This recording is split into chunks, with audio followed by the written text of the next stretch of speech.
And the call has been made to international investors. The president of Ghana wants to bring in the chiefs of foreign investors, and he's been making some big calls far away in Japan, telling investors, trying to woo them and saying that, look, this is the best country to actually invest in. Why? Because he spoke about so many economic indicators that have improved. And according to him, if you look at the minimum capital requirements that you need as a foreign investor to come into the local space, certain things would have to take place. And this is what he's saying. He says those minimum requirements will have to go away. What is he talking about? In fact, if you look at the GIPC Act that brings in foreign investors supposed to do some form of promotion, there is some form of limitation in terms of foreign investors trying to come into the local space to participate, to compete, and to do business. The president says that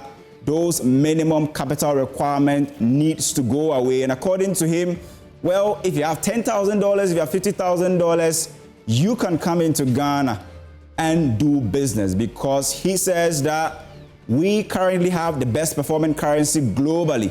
And if you look at the credit ratings agencies, their ratings so far, we've seen upgrades since the beginning of the year.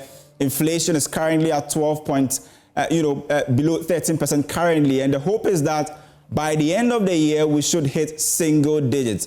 And of course that, if you look at the Gold Board Initiative, for instance, it gives the city some form of long-term respite against the US dollar. So the president says that at the back of these improved economic indicators, I am making a big call for you to come into the local space, compete, and to do business. Why? Because there will be no minimum capital requirement. He says the law is being revised to take away those requirements. But what are the requirements that we are talking about currently? If you look at the three requirements, in fact, if you are a foreign investor trying to do business in Ghana, if you are coming in to do some form of joint venture, simply means that as a foreigner, if you find the local a citizen who is able to partner with you to do business, you, the foreigner, needs about $200,000 to be able to come into the space.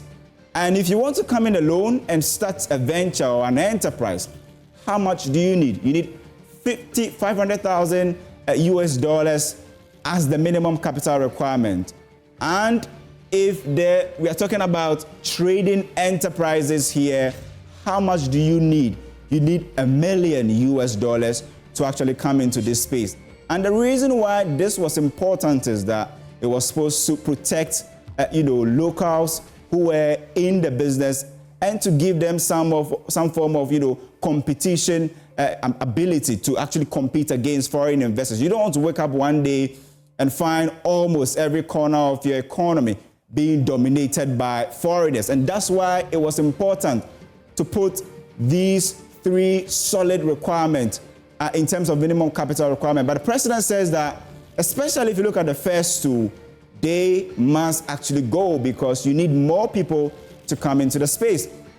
And businesses have been reacting, not so happy. We've had a cocktail of reaction so far since the president made that call far away in Japan. But what do we know so far in terms of the revision of this GIPC law in terms of minimum capital requirement?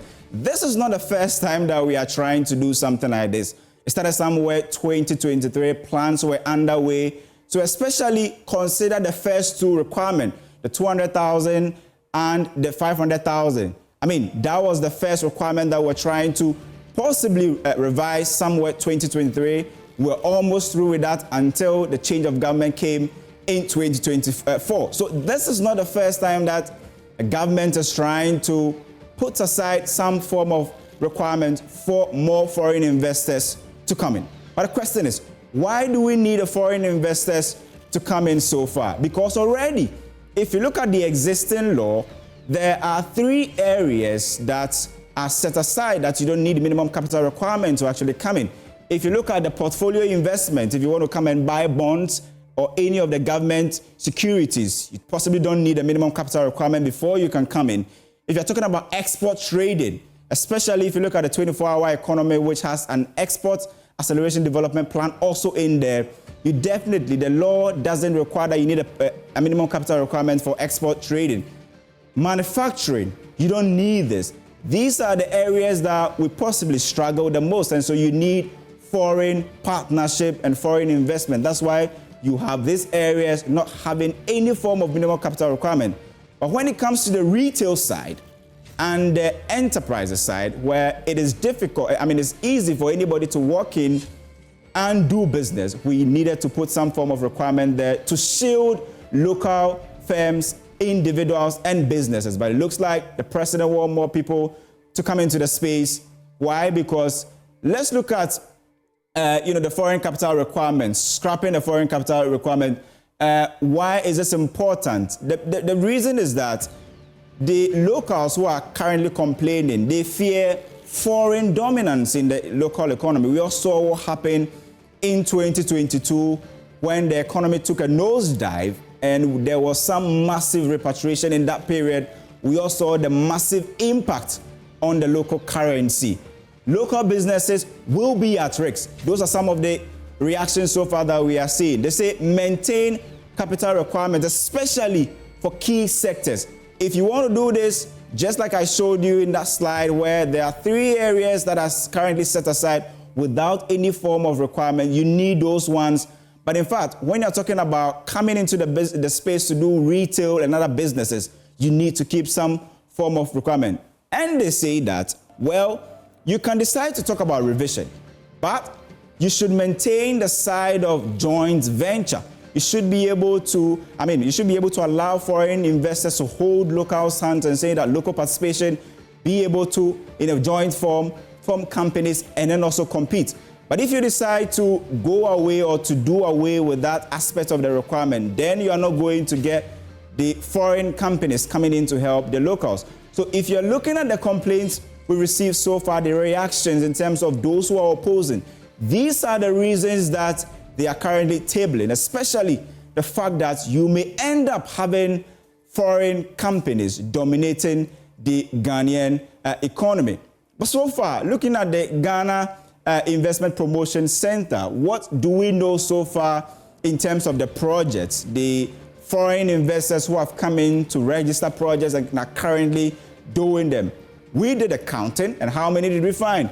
Over 270,000 projects so far, with at least an investment package of 30.2 billion Ghana cedis. So you see, 2,705 projects so far, with a total investment package of over $30 billion, all coming into the economy. But if you look at it this way, you may say, oh, this is fascinating. We need more investors. But let's go into the numbers and you understand why this may not have any form of impact, possibly significantly on the Ghanaian economy. Just look at the investment so far over the years. And we're tracking this from 2012 to 2024.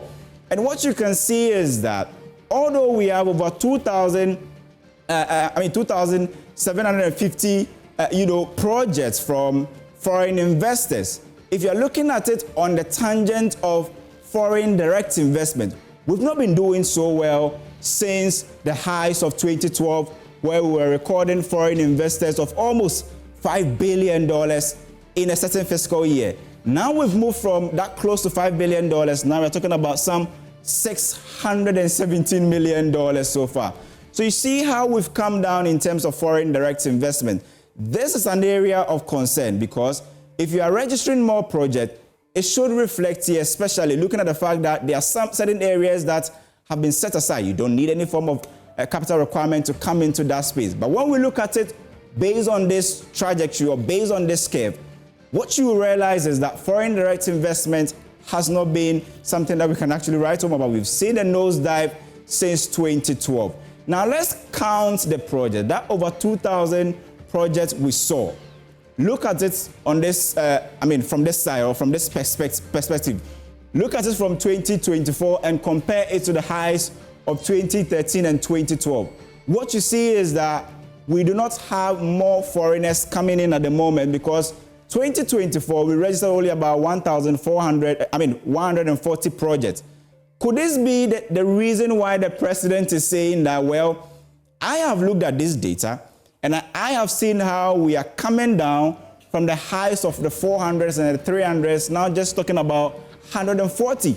Why don't we take away the minimum capital requirement? Because maybe that could be the reason why, or the stumbling block, the reason why investors are not coming into our economy. Because something needs to give. I mean, we can't be coming down from 400 to 140. So the question is the president basing his decision based on this data that he has actually seen, where we've seen the number of projects coming from the GIPC side, coming down significantly to 140. But you may look at it on this tangent. But in terms of the target so far, the foreigners or foreign investors, when they come in, which areas are they targeting so far? Manufacturing, the services sector. And these are, if you look at manufacturing, this is an area that we don't have any form of minimum capital requirement currently. So why do you need to take away the requirements? The services sector, which is actually booming and driving the economy, plus the agri sector, is also one area that when foreign investors come into the country, they currently look at. But where are they coming from in terms of those foreigners? They come from China, there's some coming from India, there's some coming from the Britain. US is also involved, and there is Lebanon. So you see, in terms of the top 5, this is where our foreign investors are coming from. Those who are actually interested in the Ghanaian economy come from this side. And so it's not surprising that you see the president making the call in Japan. Japan is not so far away from China, right? So you see almost about 3 of them or 2 of them coming from Asia. One, US is coming in. There's also Britain in the Eurozone, definitely in Europe. And then also you have Lebanon also in the picture.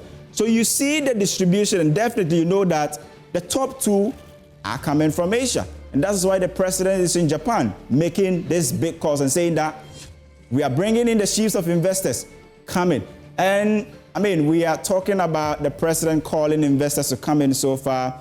And based on that big and beautiful picture he painted about the economic indicators, that inflation is coming down, the exchange rate situation has improved.